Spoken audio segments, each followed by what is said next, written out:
La plupart des gens ruinent leur vie simplement parce qu'ils ne savent pas se taire. Aussi simple que ça, non pas par manque de talent ou d'opportunité, mais parce qu'ils parlent trop, parce qu'ils ne réfléchissent pas avant de lâcher la première chose qu'ils ressentent, parce qu'ils réagissent comme des animaux au lieu de répondre comme des personnes qui se contrôlent. Et après, ils regrettent. Ils se demandent pourquoi tout va mal pour eux.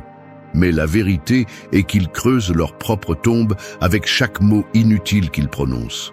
Le silence, bien utilisé, peut vous sauver la vie. Il peut vous éviter des disputes, il peut vous aider à mieux réfléchir, il peut vous rendre plus fort. Mais personne ne vous l'enseigne. Nous vivons dans une société qui applaudit celui qui crie le plus fort, celui qui donne le plus son avis, celui qui fait le plus de bruit. Et où cela mène-t-il ? À des relations brisées, à des décisions impulsives, à des vies sans direction. Le stoïcisme a compris quelque chose que toi et moi, personne ne nous a expliqué, que chaque mot est un choix et que chaque silence peut être un acte de pouvoir. Il ne s'agit pas de se taire par peur, il s'agit de se taire pour avoir le contrôle, de parler quand c'est nécessaire et de le faire avec intention, avec précision, avec un but. Cette vidéo n'est pas pour les gens fragiles. Elle est pour ceux qui en ont assez d'être leurs propres ennemis, pour ceux qui veulent reprendre le contrôle de leurs émotions, améliorer leurs relations et arrêter de saboter leurs objectifs. Nous allons parler du pouvoir du silence, du pouvoir d'utiliser votre langage comme un outil et non comme une arme qui vous tire dessus sans le vouloir. Et nous allons le faire à partir de la philosophie stoïcienne, pas à partir de phrases d'Instagram. Tu vas découvrir 8 leçons qui vont te rendre plus fort, plus clair et plus respecté. Elles ne sont pas magiques, elles sont pratiques et elles font mal. Parce que changer fait mal. Mais ça transforme aussi. 1. Brise le cycle de ton ancienne histoire. S'il y a quelque chose qui te retient dans la vie, ce n'est probablement pas ce qui t'arrive maintenant, mais ce que tu traînes depuis des années. C'est cette histoire que tu te répètes dans ta tête chaque fois que quelque chose ne se passe pas comme tu l'espérais. Cette narration qui dit « je suis comme ça m'arrive toujours, je ne vais jamais changer ». C'est un cycle mental qui se nourrit de tes propres mots, de tes souvenirs maltraités et d'une identité que tu as construite sur la base de la douleur, de la peur et de l'échec. La philosophie stoïcienne le rend clair. Tu n'es pas tes émotions, tu n'es pas ton passé, et tu n'es certainement pas l'histoire que d'autres personnes ont écrite pour toi. Tu es ce que tu décides d'être à chaque instant. Tu es ce que tu choisis de faire avec ce qui t'est arrivé. Mais pour cela, tu dois briser le cycle. Et cela commence par le silence. Oui, le silence, parce que tant que tu continueras à répéter mentalement tout ce qui t'a fait du mal, tu ne laisseras pas de place à ce qui peut te faire du bien. Le silence coupe le bruit interne. C'est cet espace où tu peux observer sans réagir, où tu peux voir ton histoire comme si elle n'était pas la tienne, et pour la première fois, la remettre en question. Est-ce que cela me définit vraiment? Est-ce que cela me limite vraiment? Ou suis-je simplement habitué à le raconter ainsi? Chaque fois que tu racontes ton histoire à partir de la douleur, tu la renforces. Chaque fois que tu utilises des mots qui te lient, tu deviens ton propre geôlier. Que se passerait-il si tu arrêtais de la répéter? Que se passerait-il si tu décides simplement de parler de toi depuis un autre lieu? Pas avec des mensonges, pas avec des illusions, mais avec une autre perspective. Une plus froide, plus rationnelle, plus stoïcienne. Épictète disait « Ce qui perturbe les gens ne sont pas les faits, mais ce qu'ils pensent des faits. » Et cela inclut ce que tu dis sur ces faits. Parce que tes mots façonnent ton interprétation, et ton interprétation définit ta réalité. C'est pourquoi briser le cycle est un acte de courage. C'est choisir le silence là où il y avait auparavant des plaintes. C'est choisir de nouveaux mots là où il y avait auparavant de l'autocompassion. Il ne s'agit pas de nier ce qui s'est passé, il s'agit de décider comment tu vas en parler, ou si cela vaut la peine de continuer à en parler. Est-ce que cela t'apporte quelque chose? Est-ce que cela te renforce? Est-ce que cela te pousse à être meilleur? Si ce n'est pas le cas, tais-le.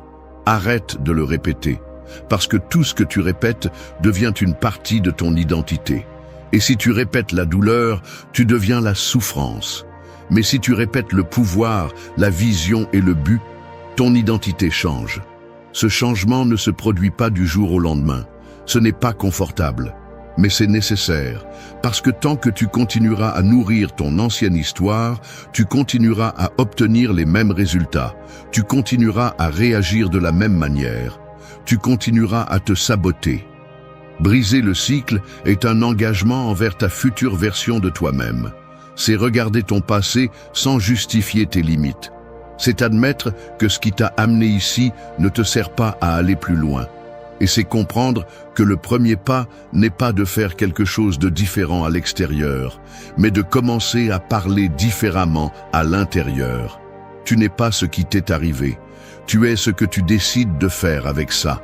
Et si aujourd'hui, tu choisis de garder le silence, de t'observer, d'arrêter de répéter la même chose encore et encore et de construire une nouvelle histoire interne, tu es déjà en train de briser le cycle. Tu es déjà en train de sortir du personnage qui est resté coincé dans un vieux scénario. Et quand tu brises ce scénario, tu peux enfin en écrire un nouveau, un plus fort, plus clair, plus à toi. 2. Ferme ta bouche avant d'ouvrir une blessure. Parler sans réfléchir est l'une des formes les plus courantes de destruction de ce que tu apprécies le plus. Une relation, une opportunité, ta propre image. Tout peut s'effondrer en quelques secondes à cause d'un mot mal prononcé. Parce que les mots ne sont pas emportés par le vent. Ils restent, ils s'incrustent, ils laissent des marques que souvent même le pardon ne peut effacer. La plupart des gens vivent en réagissant. Ils se laissent emporter par la colère, l'orgueil, la frustration et parlent sans frein. Ils défendent leur impulsivité en disant « c'est comme ça que je suis » ou « je ne peux pas rester silencieux », comme si c'était une vertu. Mais la vérité est qu'il n'y a rien de courageux à dire la première chose qui te vient à l'esprit. Au contraire, c'est un signe de faiblesse, de manque de contrôle. La philosophie stoïcienne est claire à ce sujet. Celui qui ne maîtrise pas sa langue ne maîtrise rien. Parce que si tu ne peux pas contrôler ce que tu dis, tu ne peux pas non plus contrôler ce que tu fais, ni ce que tu ressens, ni la direction de ta vie. La langue sans contrôle est comme une épée entre les mains de quelqu'un qui ne sait pas ce qu'il fait. Elle peut finir par couper celui qu'elle veut protéger, ou se couper elle-même. Le stoïcisme ne te demande pas de te taire par soumission. Il te demande de réfléchir avant de parler, d'observer l'émotion avant de l'exprimer, de choisir tes mots avec la même précision qu'un chirurgien choisit son outil. Parce qu'un mot peut guérir, mais il peut aussi ouvrir une blessure que même le temps ne peut refermer. T'es-tu déjà arrêté pour penser combien de conflits inutiles tu as créés simplement parce que tu ne savais pas te taire à temps? Combien de fois as-tu gâché quelque chose de bien simplement parce que tu voulais avoir le dernier mot? Combien de fois as-tu parlé à partir de la blessure et non à partir de la raison? Ferme ta bouche, non pas comme un acte de faiblesse, mais comme un acte de pouvoir. Parce qu'il faut beaucoup plus de courage pour se taire quand tu bouillonnes à l'intérieur que pour lâcher la première chose qui te vient à l'esprit. Le silence dans ces moments n'est pas vide, c'est une stratégie, c'est de l'intelligence émotionnelle, c'est du contrôle. Marc Aurèle disait « La meilleure vengeance est de ne pas être comme ton ennemi ». Et cela inclut de ne pas répondre au feu par le feu, de ne pas tomber dans les provocations, de ne pas te rabaisser au niveau de celui qui ne sait qu'attaquer. Parfois, la réponse la plus puissante est aucune.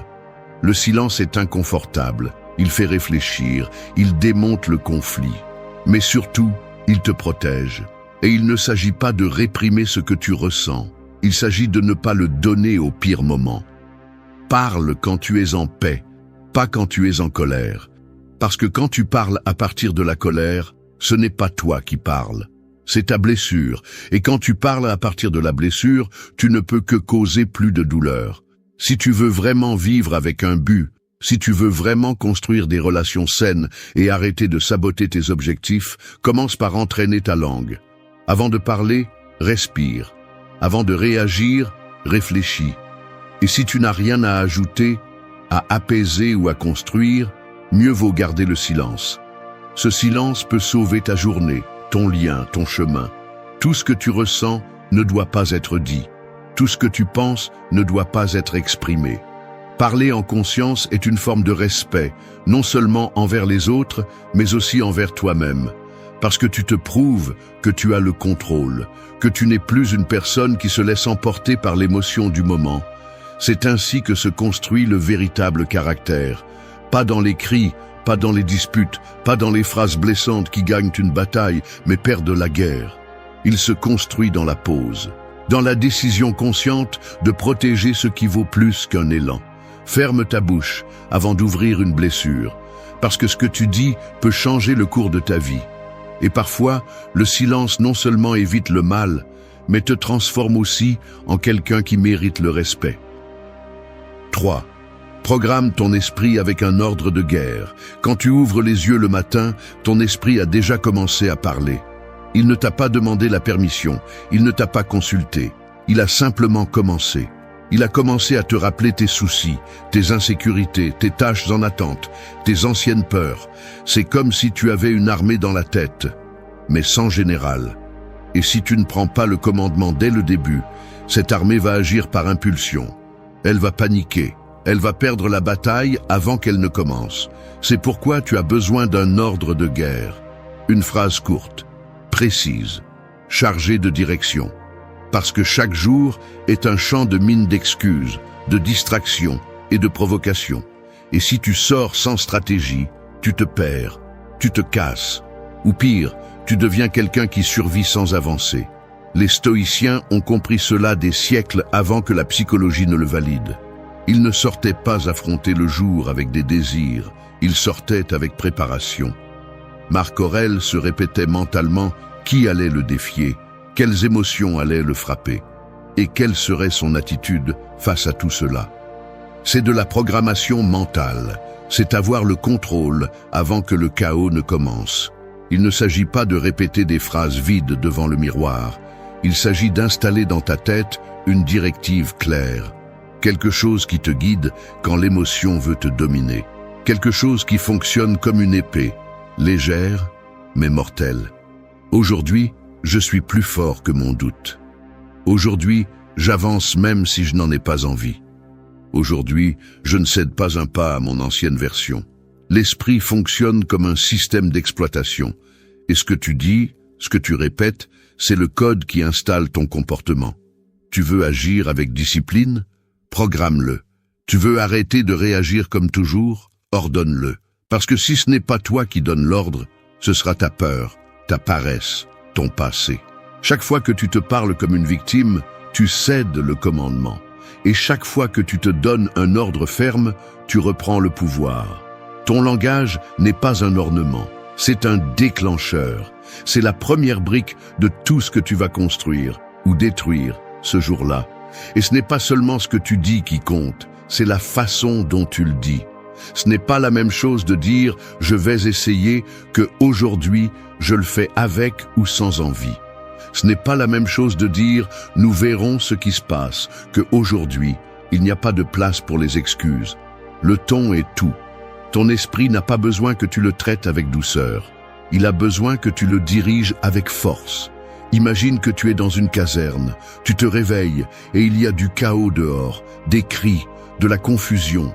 Tes soldats, tes pensées, tes émotions, tes décisions te regardent en attendant une direction. Et toi, en tant que commandant, tu as deux options. Rester silencieux et laisser le chaos les emporter. Ou te lever et donner l'ordre d'aller. Ferme, clair, non négociable. Vas-tu te lever aujourd'hui comme d'habitude, en attendant de ressentir de la motivation, en laissant ton esprit vagabonder sans direction? Ou vas-tu commencer la journée comme une personne stoïcienne, avec un ordre qui te rappelle que tu n'es pas dans ce monde pour réagir, mais pour agir? Répète-le, écris-le, crie-le si nécessaire, mais laisse-le clair, ton esprit a un propriétaire, et ce propriétaire, c'est toi. 4. Protège ta vision comme un secret sacré. Tout le monde ne mérite pas de savoir ce que tu construis. Tout le monde n'a pas la maturité pour le comprendre, ni la capacité pour te soutenir, ni la concentration pour le respecter. Et pourtant, nous racontons souvent tout. Nous partageons nos objectifs, nos plans, nos idées, comme s'ils étaient du domaine public, comme s'il n'y avait pas de conséquences. Mais la réalité est différente. Nous vivons entourés d'opinions, de critiques, de jugements déguisés en conseils. Et chaque fois que tu exposes ta vision trop tôt, tu la mets en danger. Parce que le bruit extérieur commence à s'infiltrer dans ton processus interne. Les doutes des autres deviennent tes doutes. Leurs peurs deviennent tes limites. Leur médiocrité commence à sembler raisonnable. C'est pourquoi, si tu as une vision claire, protège-la. Ne l'expose pas comme si c'était n'importe quoi. Ne la mets pas sur la table en attendant une approbation. Une vision n'a pas besoin d'applaudissements. Elle a besoin d'action, de discipline, de silence, de concentration.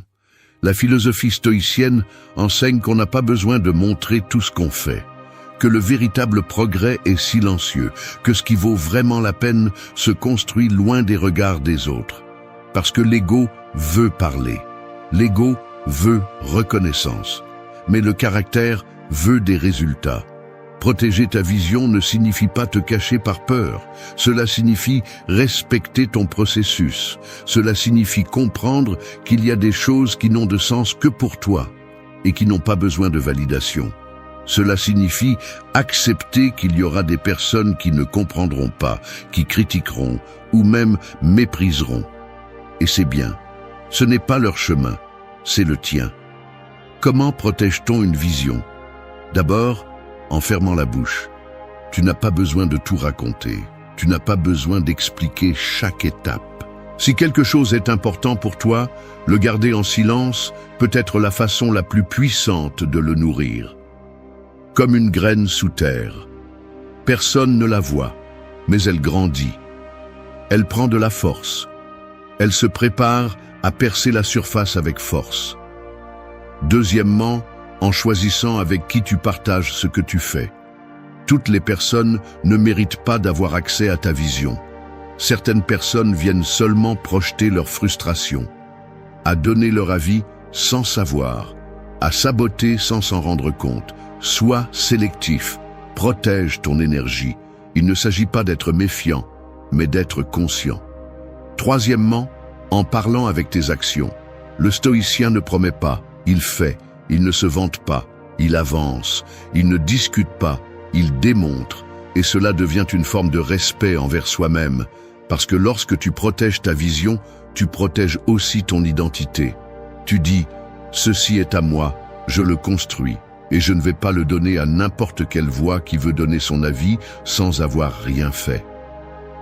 Beaucoup de projets meurent avant de commencer parce qu'ils ont été partagés trop tôt. Parce qu'on a cherché l'approbation au lieu de l'engagement. Parce qu'on a confondu l'émotion de le raconter avec la satisfaction de l'accomplir. Ne tombe pas dans ce piège. Ta vision est un endroit où tu vas. Et comme toute destination importante, elle nécessite des cartes, de la planification et des pas fermes. On n'y arrive pas en parlant, on y arrive en marchant, et souvent en silence. Alors protège-toi. Protège ta vision comme si c'était un secret sacré, non pas parce que tu as peur qu'on te la prenne, mais parce que tu comprends que tout le monde n'est pas prêt à la voir, parce que tu sais que le véritable pouvoir n'a pas besoin d'être expliqué, il a juste besoin d'être vécu. 5. Filtre les voix comme tu filtrerais l'eau que tu bois. Boirais-tu de l'eau sale? Prendrais-tu un liquide plein de bactéries, de déchets et de poisons? Sûrement pas. Alors, pourquoi permets-tu que des voix contaminées entrent dans ton esprit? Des opinions malveillantes, des critiques sans fondement, des conseils qui naissent de la peur ou de l'échec des autres, des mots qui ne te renforcent pas, mais qui t'affaiblissent, des idées qui ne te poussent pas, mais qui t'arrêtent. L'esprit est aussi vulnérable que le corps. Ce que tu consommes avec les oreilles et les yeux est aussi important que ce que tu consommes avec la bouche. Si tu ne filtres pas ce qui entre, tu t'intoxiques. Et quand tu t'intoxiques mentalement, tu commences à penser comme tu ne veux pas, à agir comme tu n'es pas, à vivre une vie qui ne te représente pas. La philosophie stoïcienne insiste sur le fait que l'on doit protéger son intérieur avec la même intensité que l'on protège sa santé. Épictète disait « Ne laisse pas les opinions des autres te confondre ou te détourner de ton chemin. Et comment y parvient-on? En filtrant, en observant chaque mot que tu reçois comme si c'était une goutte d'eau. Est-ce propre? Vient-il de quelqu'un qui a vécu ce qu'il dit? Est-ce cohérent avec tes valeurs? Sinon, laisse-le passer. Ne le prends pas. Ne le fais pas tien. Souvent, les voix qui t'affectent le plus ne sont pas celles de l'extérieur, mais celles qui vivent déjà en toi. Des voix du passé, des figures qui t'ont sous-estimé, des amis qui se sont moqués, des personnes qui ont semé des doutes sur ton chemin. Et sans t'en rendre compte, ces voix sont devenues une partie de ton dialogue interne. Mais elles ne sont pas à toi, ce sont des bruits. Ce sont des résidus mentaux qui doivent être filtrés. Et comment filtre-t-on ces voix? Avec conscience, avec présence, en écoutant oui mais sans tout absorber. Tout ce que quelqu'un dit ne mérite pas ton attention. Tout conseil n'est pas utile. Toute critique n'est pas précieuse. Il faut savoir distinguer entre celui qui construit et celui qui projette seulement sa frustration. Filtrer signifie aussi choisir tes sources avec intention. Qui écoutes-tu tous les jours? Que consommes-tu? Quel type de personne as-tu près de toi? Quel type de contenu nourrit ton esprit? Parce que beaucoup de gens ne échouent pas par manque de capacité. Ils échouent parce qu'ils sont entourés de personnes qui ne croient en rien, qui ne font rien, qui ne cherchent rien. Ton environnement façonne ton esprit. Et si tu ne le choisis pas avec discernement, tu deviens une éponge de médiocrité. C'est pourquoi il est essentiel de t'entourer de personnes qui te défient, qui t'inspirent, qui exigent que tu sois meilleur. Des personnes qui ne te disent pas ce que tu veux entendre, mais ce que tu as besoin d'entendre. Qui te donnent de l'eau propre, pas du poison déguisé en affection. La personne stoïcienne moderne est gardienne de son esprit. Elle ne permet pas à n'importe qui d'entrer. Elle ne se laisse pas manipuler par le bruit. Elle n'accepte pas les voix qui n'apportent rien. Et si une voix interne commence à saboter, elle la confronte. Elle la questionne, elle la rééduque, parce qu'elle comprend que ce que tu écoutes tous les jours devient ce que tu penses. Et ce que tu penses devient ce que tu fais. Il ne s'agit pas de vivre dans une bulle. Il s'agit de développer un filtre, de devenir quelqu'un qui prend soin de son esprit avec la même attention qu'il prend soin de son corps. Parce qu'une seule phrase peut changer le cours de ta journée. Et si cette phrase est toxique, elle peut contaminer toute ta semaine ou même toute ta vie. Alors filtre, choisis, observe. Ne sois pas une victime du bruit. Deviens quelqu'un qui écoute avec discernement, qui répond avec sagesse et qui avance avec clarté. Ton esprit est un temple. Ne laisse pas entrer des voix qui ne respectent pas sa valeur. 6. Respire avant de brûler un pont. Il y a des moments où un seul mot peut détruire des années de confiance. Une seule réaction peut transformer une relation solide en un champ de ruines. Une décision prise dans un instant de colère peut marquer votre vie d'une cicatrice qui ne s'efface jamais. Et pourquoi cela arrive-t-il? Parce que vous n'avez pas respiré, parce que vous n'avez pas fait cette pause, parce que vous avez laissé le feu parler pour vous. Tout le monde a cet élan, cette chaleur dans la poitrine qui monte, ce besoin de répondre, de se défendre, d'attaquer avant d'être blessé. Mais si vous ne le contrôlez pas, ce feu ne brûle pas seulement l'autre personne. Il vous brûle aussi de l'intérieur, et bien souvent, il vous laisse seul au milieu des cendres. Les stoïciens le savaient, c'est pourquoi ils entraînaient leur esprit à ne pas réagir à partir de l'émotion, mais à partir de la raison. Sénèque a écrit « Le plus grand pouvoir consiste à ne pas se laisser emporter par la fureur. » Et cela ne signifie pas se réprimer, cela signifie se gouverner. Cela signifie ne pas laisser vos émotions prendre le contrôle du volant lorsque la route devient dangereuse. Respirer avant d'agir n'est pas un acte de faiblesse, c'est un acte de force intérieure, parce qu'il faut plus de courage pour se retenir que pour exploser. N'importe qui peut crier, n'importe qui peut insulter, n'importe qui peut couper un lien par colère. Mais tout le monde ne peut pas s'arrêter, observer son émotion et décider de ne pas être esclave de celle-ci. Au moment précis où vous sentez que vous allez exploser, vous avez une opportunité, une petite fissure dans le temps, un espace de silence entre le stimulus et votre réponse. Cet espace est tout. C'est là que se définit si vous allez avancer en tant que personne ferme et consciente, ou si vous allez répéter la même réaction que vous connaissez déjà, celle qui finit toujours mal. Respirer n'est pas seulement une action physiologique, c'est une déclaration de domination. C'est dire à votre esprit « je suis aux commandes, je ne réagis pas comme un réflexe, j'agis avec intention ». Et cette intention peut sauver des liens, elle peut sauver votre crédibilité, elle peut éviter des erreurs qui se transforment ensuite en regrets. Tous les ponts ne doivent pas être maintenus. Il y a des relations, des situations ou des environnements qu'il vaut mieux laisser derrière soi. Mais même pour cela, il y a des façons de faire. Ce n'est pas la même chose de s'éloigner avec fermeté que de s'éloigner avec colère. Ce n'est pas la même chose de poser des limites que de tout détruire sur son passage. Quand vous agissez à partir de la colère, vous pouvez avoir raison, mais vous perdez le respect. Vous perdez l'équilibre, vous perdez le contrôle. Une respiration profonde ne résoudra pas tous vos problèmes, mais elle peut éviter que vous les multipliez. Elle peut vous donner l'espace mental dont vous avez besoin pour voir les choses sous un autre angle. Elle peut vous redonner le pouvoir que vous êtes sur le point de céder dans un accès de colère.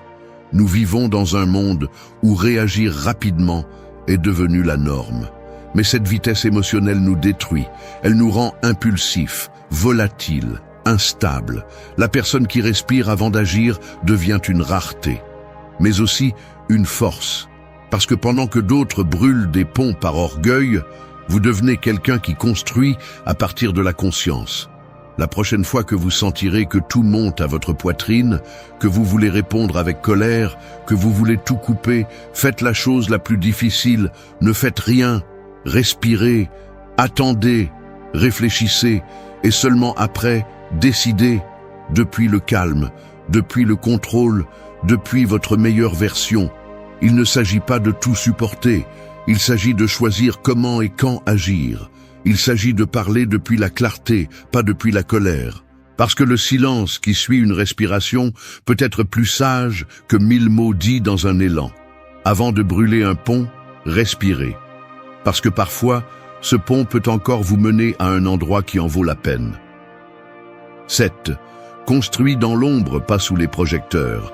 Il y a un piège très courant dans ce monde, vouloir être vu avant d'être prêt. Montrer des résultats sans avoir fait le travail. Recevoir des applaudissements sans les avoir mérités.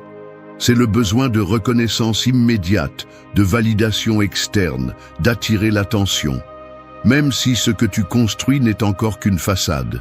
Mais le réel n'a pas besoin de projecteur. Le réel se forme dans l'ombre, dans le silence. Dans cet endroit où personne n'applaudit, où personne ne pose de questions, où personne ne te regarde. C'est là que le caractère se forge. C'est là que la discipline s'entraîne. C'est là que les projets solides grandissent, les changements véritables et les résultats qui perdurent. Les stoïciens parlaient peu et agissaient beaucoup. Ils ne cherchaient pas l'attention. Ils cherchaient la cohérence, parce qu'ils savaient que l'ego est une distraction déguisée en motivation. Et si tu laisses cela te contrôler, tu finiras par agir pour plaire, pas pour avancer. Tu dépendras du « j'aime », du « tu le fais bien », du « continue comme ça ». Comme si ton progrès avait besoin de témoins pour être réel. Construire dans l'ombre, c'est choisir l'inconfort de l'anonymat.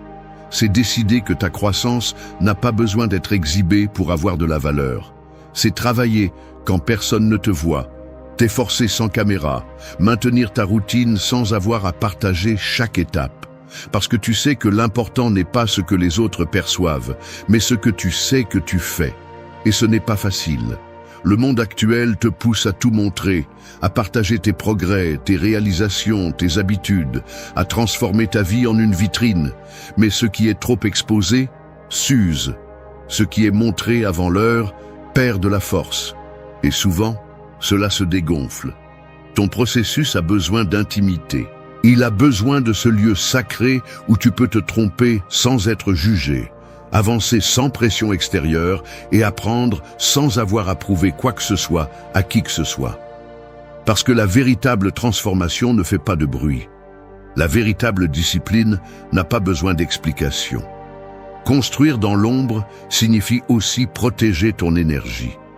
Ne pas la gaspiller en expliquant tes plans à des personnes qui ne les comprennent pas.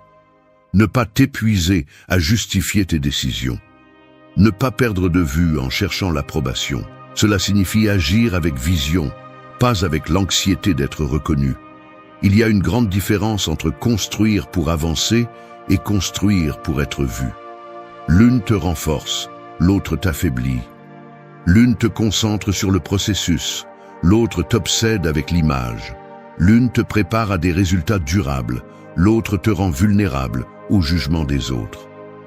La personne stoïcienne moderne n'a pas besoin de projecteur. Elle a besoin d'engagement, elle a besoin de structure, elle a besoin d'une vision claire et d'un silence fertile, parce qu'elle sait que lorsque le moment viendra, lorsque les résultats parleront d'eux-mêmes, elle n'aura pas besoin d'expliquer quoi que ce soit. La constance parle plus fort que n'importe quel discours. Alors que le monde cherche à briller sans substance, toi, choisis de construire sans distraction. Fais du silence ta zone d'entraînement, de l'anonymat ton avantage, de l'ombre ton terrain fertile. Et quand viendra le moment de montrer ce que tu as fait, que ce ne soit pas parce que tu as besoin d'attention, mais parce que le travail est fait et qu'il ne peut plus être ignoré. Tu n'as pas à prouver quoi que ce soit pour l'instant. D'abord, prouve-le à toi-même, en silence, sans projecteur, sans public, juste toi et ton engagement. Parce que ce qui est construit dans l'ombre grandit avec des racines plus profondes. 8. Fais du silence ton charisme naturel. Dans un monde où la majorité parle trop, le silence a du pouvoir, il a du poids, il a une présence. La personne qui sait garder le silence au bon moment ne passe pas inaperçue. Non pas parce qu'elle essaie d'attirer l'attention, mais précisément parce qu'elle n'en a pas besoin. Son calme, son regard, son contrôle disent beaucoup plus que 1000 mots. Il y a quelque chose de magnétique chez celui qui ne se précipite pas pour parler, chez celui qui n'interrompt pas, qui ne lutte pas pour l'espace, qui n'a pas besoin de remplir chaque vide par du bruit. Cette personne inspire confiance, elle transmet la sécurité, elle transmet le respect. Parce que le silence bien utilisé n'est pas vide, c'est une structure, c'est un signe de maîtrise personnelle. Et cela se perçoit, même sans dire un mot. La philosophie stoïcienne défendait le silence comme une vertu, non pas comme une forme d'évasion, mais comme une forme de pouvoir. Épictète le disait clairement, si ta conversation n'est pas meilleure que le silence, alors ne parle pas. Et cette phrase devrait être une règle de vie. Parce que la plupart du temps, on parle par impulsion, par malaise, par insécurité, comme si le silence était un ennemi, comme si se taire était un signe de faiblesse ou d'indifférence. Mais c'est tout le contraire. Le silence est un choix conscient. C'est une démonstration d'intelligence émotionnelle. C'est la pause qui montre que tu observes, que tu écoutes, que tu traites avant de répondre. Et dans un monde où beaucoup de gens réagissent sans réfléchir, c'est rare. Et précisément pour cette raison, c'est précieux. Le silence protège aussi ton énergie. Il ne t'oblige pas à trop expliquer. Il ne t'expose pas à des interprétations erronées. Il ne t'implique pas dans des conflits inutiles. Quand tu apprends à l'utiliser, tu découvres que tout ne mérite pas une réponse, que toute provocation ne mérite pas une réaction, que toute conversation ne requiert pas ta participation. Et le plus intéressant, c'est que le silence, loin de t'éloigner des gens, peut te rendre plus attrayant, parce qu'il suscite la curiosité. Il génère du respect. Il donne l'impression qu'il y a quelque chose de plus profond en toi, quelque chose qui n'a pas besoin d'être exposé pour exister. Le véritable charisme n'est pas dans le fait de parler beaucoup. Il est dans le fait de savoir quand parler et quand ne pas le faire. Fais du silence ton charisme naturel. Non pas parce que tu veux paraître mystérieux, mais parce que tu as appris à te respecter. Parce que tu sais que ta valeur ne dépend pas de combien tu parles, mais de combien tu as de contrôle sur toi-même. Parce que tu comprends que les personnes qui ont un impact réel ne sont pas les plus bruyantes, mais les plus équilibrées. Il est également important de comprendre que tout silence n'est pas confortable. Parfois, se taire fait mal. Il est douloureux de ne pas répondre à une attaque. Il est douloureux de ne pas se défendre face à une injustice. Il est douloureux de ne pas dire ce que l'on ressent. Mais cette douleur renforce aussi, parce qu'elle t'oblige à gérer ce que tu ressens sans exploser. Elle t'oblige à choisir le bon moment, les bons mots, la bonne manière. Et cela, avec le temps, devient l'un de tes meilleurs outils. Il ne s'agit pas de se renfermer ou de cesser de communiquer. Il s'agit de choisir le silence comme un outil, comme une façon de se positionner, comme un langage en soi, parce que le silence communique aussi. Il parle de maîtrise de soi, de respect, de stratégie. Il parle de quelqu'un qui n'a pas besoin d'être constamment validé pour se sentir en paix. Fais du silence une partie de ton identité, qu'il soit la première chose que les gens remarquent quand ils te rencontrent. Non pas parce que tu n'as rien à dire, mais parce que tout ce que tu as à dire vaut la peine d'être écouté. Et cela commence par parler seulement quand c'est nécessaire. Dans un monde où beaucoup de gens veulent être vus et entendus, deviens quelqu'un qui laisse une trace même en silence, parce que quand tu maîtrises le silence, tu maîtrises ta présence. Et quand tu maîtrises ta présence, tu n'as plus besoin d'impressionner personne. Merci d'être resté jusqu'à la fin de la vidéo. Si vous avez tout vu, commentez « Je suis stoïcien ».